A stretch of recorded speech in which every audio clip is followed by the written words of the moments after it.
ഈ വിഷയം ഉണ്ടായപ്പം നിങ്ങൾ ഈ പീരിയലും വാർത്തകളും ഒക്കെ വന്നതിന് ശേഷം ഫിറോസ് കാണിച്ച ഒരു മര്യാദ ഞാൻ എടുത്തു പറയുന്നത് സജനയെ തന്നെ വിളിച്ചു എന്നുള്ളതാണ്.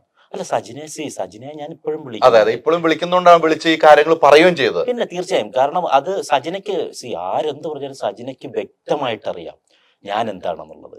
അപ്പോൾ പല അലിഗേഷൻസ് വന്നെങ്കിലും സജിന ഉറച്ചു നിൽക്കുന്നു. ഫിറോസ്ക്ക് അങ്ങനല്ല. നിങ്ങളുടെ ഫോട്ടോ കണ്ട് അദ്ദേഹത്തെ വിലയിരുത്തല്ലേ. ഫിറോസ്ക്ക് വേറെ ഫ്രണ്ട് ബാക്കി, കാരണം അവൾക്ക് എന്നെ വ്യക്തമായിട്ട് അറിയാം. അത് അനുഭവമാണ്. അവൾ എൻ്റെ കൂടെ ജീവിച്ച ഞാൻ എങ്ങനെയാന്നുള്ളത് അനുഭവമാണ്.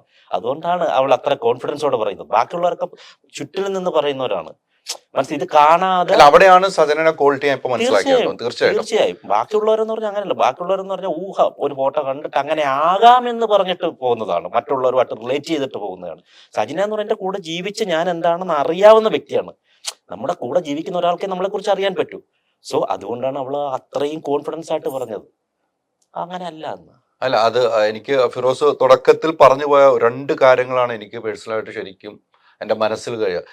ഈ വിഷയം ഉണ്ടാവുന്നു, ഞാൻ വിളിക്കുന്നത് സജനയെ തന്നെ വിളിക്കുന്നു, ഈ കാര്യങ്ങൾ പറയുന്നു, സജന ഷിയാസ് കരീം വിളിച്ചു, അങ്ങനെയുള്ള ഒരു വ്യക്തിയല്ല ഫിറോസ് എന്ന് തന്നെ പറയുമ്പോൾ സജന ഇപ്പം ഫിറോസ് പറഞ്ഞത് സജനയ്ക്ക് ഫിറോസിനും സജനയും അറിയാവുന്നതുകൊണ്ടാണ്. ഡെഫിനറ്റ്ലി, അല്ലെ? 100%. അതിന്റെ ഇടയിൽ ആരൊക്കെ കളിക്കുന്നു, ഇടയിൽ അത് എല്ലായിടത്തും ഉണ്ടാവുമല്ലോ. ഇടയിൽ കയറി മറ്റേ ഓണത്തിനിടയ്ക്ക് പുട്ടുകച്ചവടം നടത്തുന്ന ഒരുപാട് പേരുണ്ട്. പിന്നെ നമ്മൾ ശ്രദ്ധിക്കേണ്ട വേറെ കാര്യം എന്ന് പറഞ്ഞാൽ, അത് ഒരു ബുദ്ധിയുള്ളവന് മനസ്സിലാക്കാവേണ്ട കാര്യമാണ്. നമ്മളിപ്പം പല വാർത്തകളും കേൾക്കുന്നു, എയർപോർട്ടിൽ നിന്ന് ഒരു 5 കിലോ സ്വർണം പിടിച്ചു.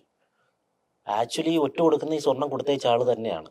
എന്നിട്ട് അതിന്റെ മറവിൽ നടക്കുന്ന ഒരു കാര്യം ഉണ്ടാവും. ഈ 5 കിലോ അവിടുന്ന് എസ്കേപ്പ് ചെയ്യിപ്പിക്കുമ്പോൾ ടൺ കണക്കിന് സ്വർണം വേറെ അവിടുന്ന് കടത്തുന്നുണ്ട്. അപ്പൊ ഇതിലേക്ക് ഇട്ട് കൊടുത്തിട്ട് ഇതിന്റെ മറവിൽ കൂടി, ഈ ചെറിയ കാര്യത്തിന്റെ മറവിൽ കൂടി വലിയൊരു സാധനം അവിടെ ഹൈഡ് ചെയ്യുന്നുണ്ട്. അത് ആരും അറിയാതെ അതിനെ സേഫ് ആക്കുന്നുണ്ട്. മനസ്സിലായി? അത് നമുക്ക് വിവരമുള്ളവർക്ക് മനസ്സിലാവുന്ന ഒരു കാര്യമാണ്. അത് എല്ലാത്തിലും അങ്ങനെ ഒരു സംഭവം ഉണ്ട്.